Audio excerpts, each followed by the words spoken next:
it chapter by chapter, one bite at a time. So many adventures and mountains we can climb. Take it word for word, line by line, one bite at a time.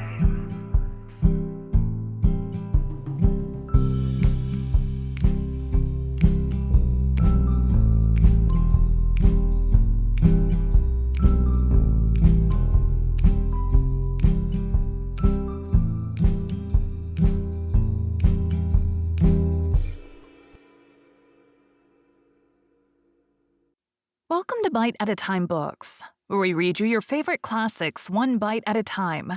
My name is Bree Carlile, and I love to read, and wanted to share my passion with listeners like you. If you want to know what's coming next and vote on upcoming books, sign up for our newsletter at biteatatimebooks.com. You'll also find our new t-shirts in the shop, including podcast shirts and quote shirts from your favorite classic novels. Be sure to follow my show on your favorite podcast platform so you get all the new episodes.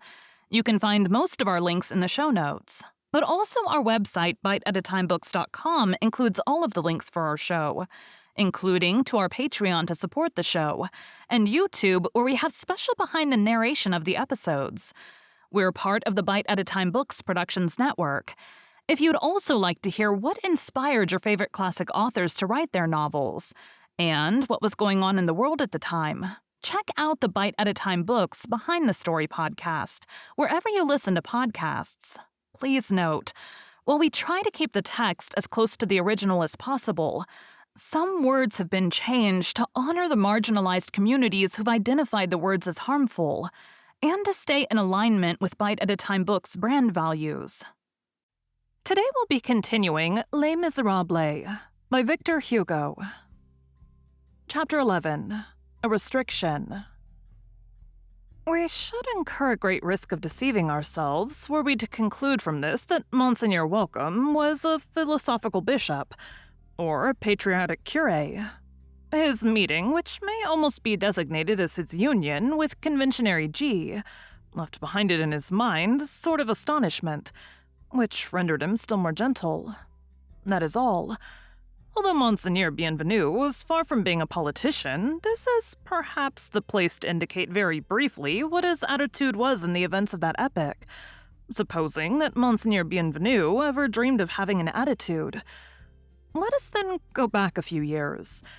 Sometime after the elevation of Monsieur Myriel to the episcopate, the emperor had made him a baron of the empire, in company with many other bishops. The arrest of the Pope took place, as everyone knows, on the night of the 5th to the 6th of July, 1809. On this occasion, Monsieur Myriel was summoned by Napoleon to the Synod of the Bishops of France and Italy, convened at Paris.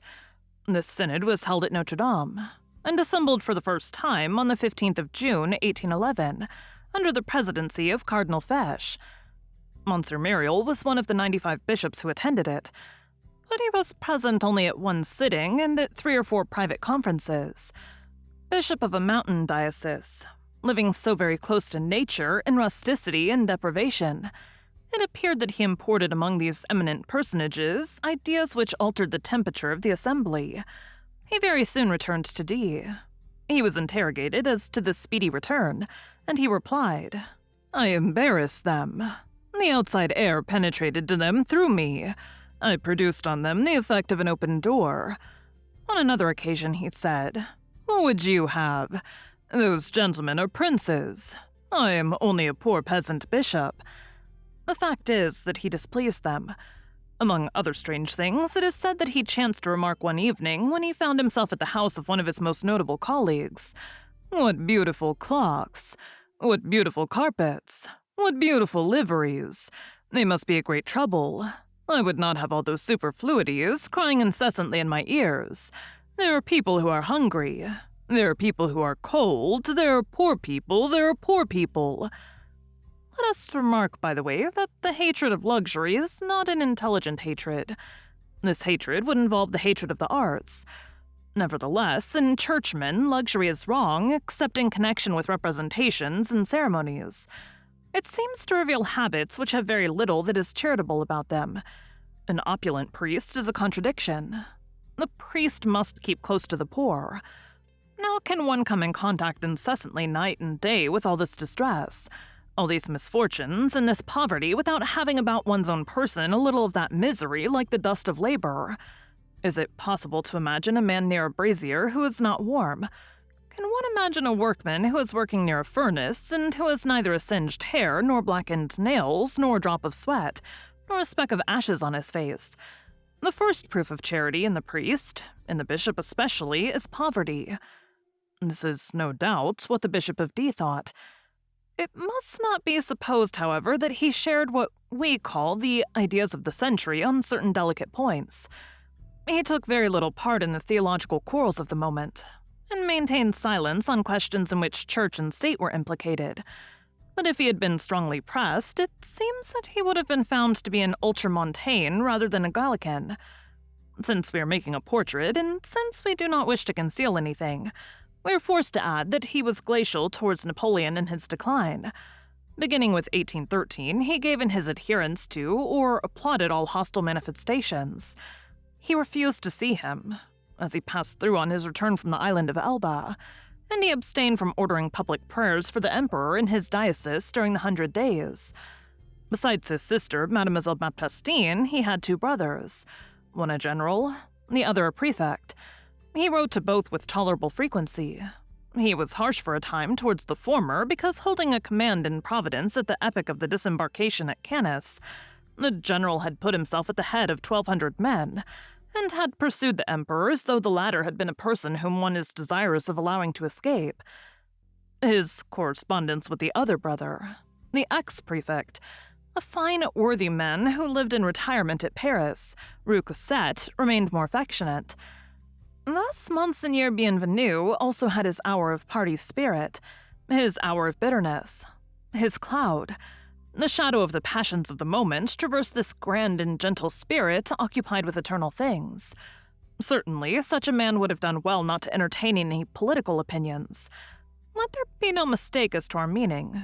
We are not confounding what is called political opinions with the grand aspiration for progress, with the sublime faith, patriotic, democratic, humane, which in our day should be the very foundation of every generous intellect. Without going deeply into questions, which are only indirectly connected with the subject of this book, we will simply say this. It would have been well if Monseigneur Bienvenu had not been a royalist, and if his glance had never been, for a single instant, turned away from that serene contemplation in which is distinctly discernible, above the fictions and the hatreds of this world, above the stormy vicissitudes of human things, the beaming of those 3 pure radiances, truth, justice, and charity.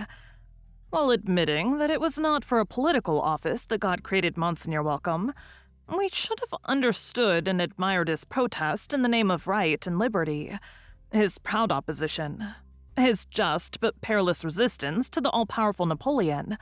But that which pleases us in people who are rising pleases us less in the case of people who are falling. We only love the fray so long as there is danger. And in any case, the combatants of the first hour have alone the right to be the exterminators of the last. He who has not been a stubborn accuser in prosperity should hold his peace in the face of ruin. The denunciator of success is the only legitimate executioner of the fall. As for us, when Providence intervenes and strikes, we let it work. 1812 commenced to disarm us. In 1813, the cowardly breach of silence of that taciturn legislative body, emboldened by catastrophe, possessed only traits which aroused indignation, and it was a crime to applaud. In 1814, in the presence of those marshals who betrayed, in the presence of that Senate which passed from one dunghill to another, insulting after having deified, in the presence of that idolatry which was losing its foothold and spitting on its idol, it was a duty to turn aside the head. In 1815, when the supreme disasters filled the air, when France was seized with a shiver at their sinister approach, when Waterloo could be dimly discerned opening before Napoleon, the mournful acclamation of the army and the people to the condemned of destiny had nothing laughable in it. And after making all allowance for the despot, a heart like that of the Bishop of D ought not perhaps to have failed to recognize the august and touching features, presented by the embrace of a great nation and a great man on the brink of the abyss. With this exception, he was in all things just, true, equitable, intelligent, humble, and dignified, beneficent and kindly, which is only another sort of benevolence.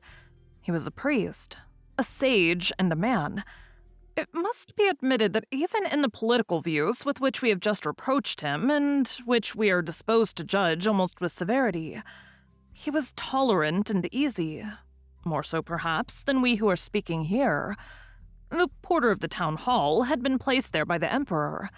He was an old non-commissioned officer of the Old Guard, a member of the Legion of Honor at Austerlitz, as much as a Bonapartist as the eagle. This poor fellow occasionally let slip inconsiderate remarks, which the law then stigmatized as seditious speeches. After the imperial profile disappeared from the Legion of Honor, he never dressed himself in his regimentals, as he said, so that he should not be obliged to wear his cross. He had himself devoutly removed from the imperial effigy from the cross which Napoleon had given him. This made a hole, and he would not put anything in its place. "I will die," he said, "rather than wear the 3 frogs upon my heart." He liked to scoff aloud at Louis XVIII, "The gouty old creature in English gaiters," he said. "Let him take himself off to Prussia with that queue of his." He was happy to combine in the same imprecation the 2 things which he most detested, Prussia and England. He did it so often that he lost his place. There he was, turned out of the house with his wife and children, and without bread. The bishop sent for him, reproved him gently, and appointed him beadle in the cathedral. In the course of 9 years, Monseigneur Bienvenu had, by dint of holy deeds and gentle manners, filled the town of D with a sort of tender and filial reverence. Even his conduct towards Napoleon had been accepted and tacitly pardoned, as it were, by the people, the good and weakly flock who adored their emperor but loved their bishop. Thank you for joining Bite at a Time Books today, while we read a bite of one of your favorite classics. Again, my name is Bree Carlile, and I hope you come back tomorrow for the next bite of Les Miserables. Don't forget to sign up for our newsletter at biteatatimebooks.com and check out the shop. You can check out the show notes or our website, biteatatimebooks.com, for the rest of the links for our show. We'd love to hear from you on social media as well.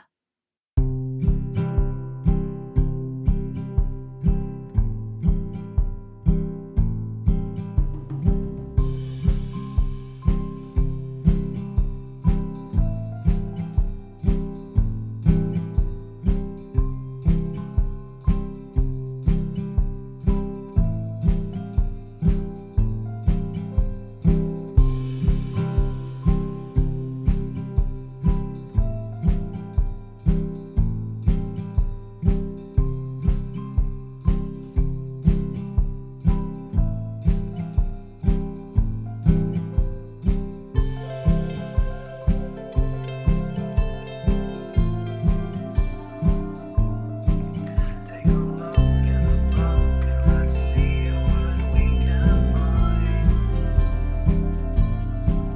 Take it chapter by chapter, 1 bite at a time. So many adventures and mountains we can climb. Take it word for word, line by line, 1 bite at a time.